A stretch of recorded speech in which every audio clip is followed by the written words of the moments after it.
From Fargo and serving you on TV, online, and on the go, this is Valley News Live at 6. Well, it's graduation and senior time, and they're out partying, and it was just poor judgment on their part. I'm sure there was no malicious intent, had no idea what they were getting themselves into. What might have started as a prank appears to have gone too far. Disturbing rumors flying in a small North Dakota town that high schoolers are involved in stealing and killing pigs from a barn. Valley News Team's Ryan Laughlin is getting to the bottom of this incident and tells why authorities anticipate charges coming.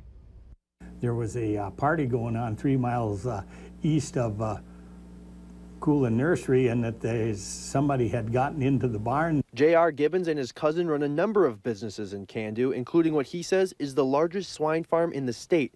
It has over 18,000 pigs. Poor judgment on their part. Gibbons says posts about the party on social media led them to calling Towner County sheriffs. They say last week an investigation started at a party site near the Coolin Nursery. Found some pigs running around outside, and it looked like the lock had been jimmied open.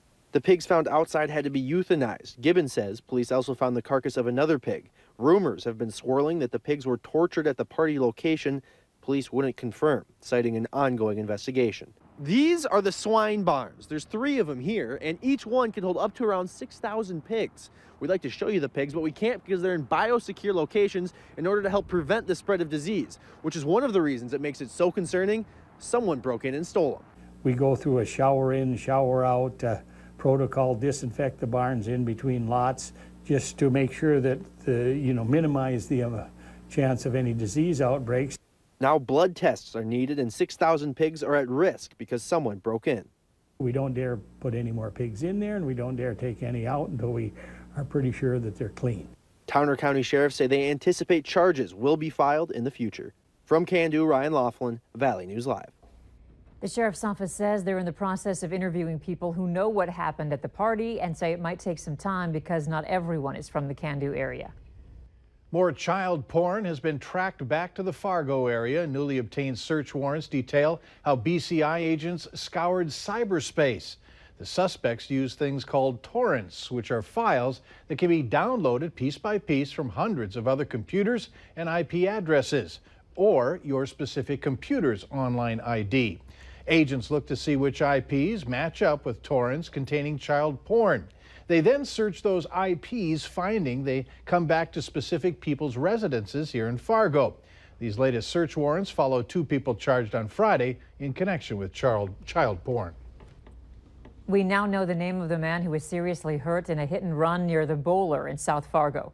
Fargo police say 33-year-old Josh Fonder was seriously hurt after being thrown from the hood of a moving vehicle yesterday afternoon. When officers arrived, they found Fonder lying in the street. He was taken to a local hospital with what police are calling life-threatening injuries. 27-year-old Alicia Johnson of Fargo is facing a charge of aggravated reckless endangerment in connection with the incident. She was arrested in Moorhead last night and could face up to 5 years in jail if convicted. Investigators are looking into 2 incidents in the valley where gunshots were fired. Fargo police are investigating reports of 1 gunshot overnight in an apartment in the 1700 block of 25th Avenue South. They say evidence indicates a shot was definitely fired. Officers questioned a number of people, but no one's in custody. No one was hurt in this incident. In Grand Forks, police are investigating after a gun went off in an apartment building yesterday afternoon. They were called out to an apartment on the 1200 block of 55th Avenue South. A man called police to report that his handgun accidentally went off while he was cleaning it, and the bullet went through multiple walls.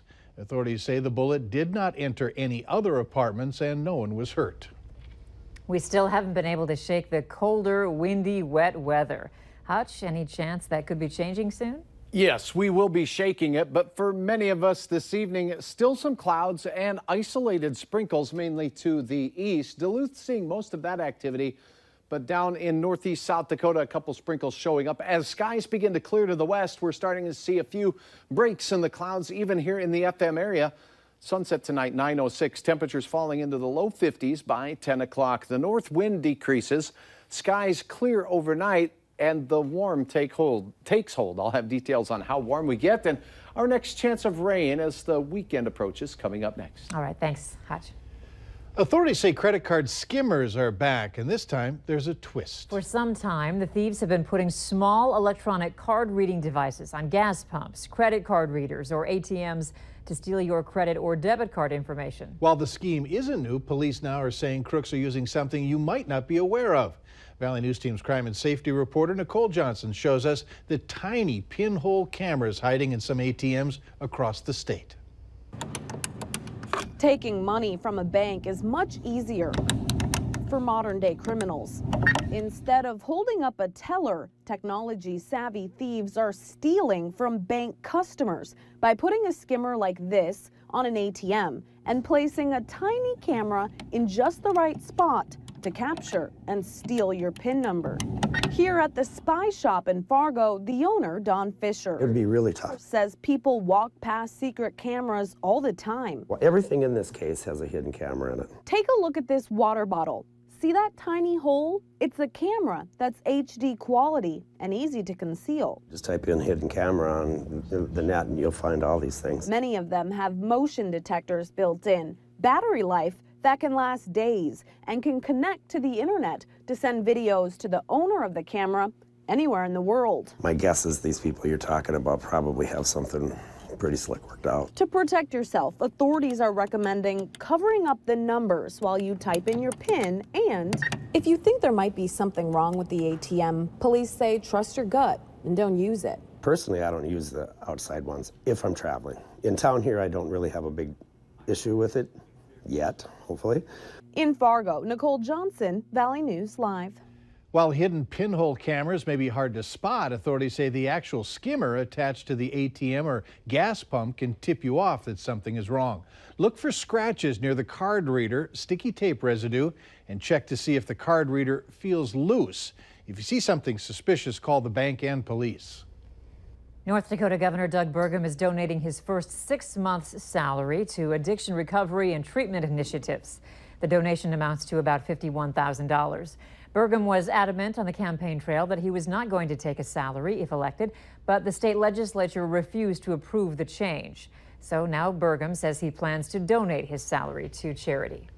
Something new is coming to Moorhead and Clay County. Work is underway on the Clay County Correctional Facility, which aims to replace the oldest operating jail in Minnesota. If all goes as hoped, planners say this facility will dramatically improve inmate care and could well be a model for many future jails. We want to increase our mental health professional time as well as our practitioner level mental health services. We want to provide chemical health treatment in the jail, which we're not doing now. Tonight on Valley News Live 10 at 10, join me as I pay a visit to the current jail, show you what's being done now, and explain further what's planned that could change people's lives.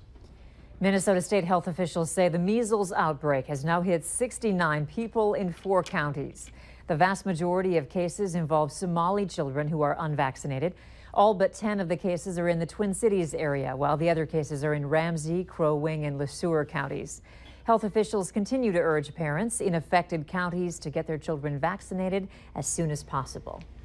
Parents, if you have a teenager who likes to build, there's something planned for early June you'll want to know about. Details later on Valley News Live at 6. A lot of gray in the skies over the FM area today, but late we did see a few peaks of clear. Temperatures are still pretty mild. It does look like our clearing sky trend will continue. The warmest weather to the north and west today. Your forecast, though, right after this.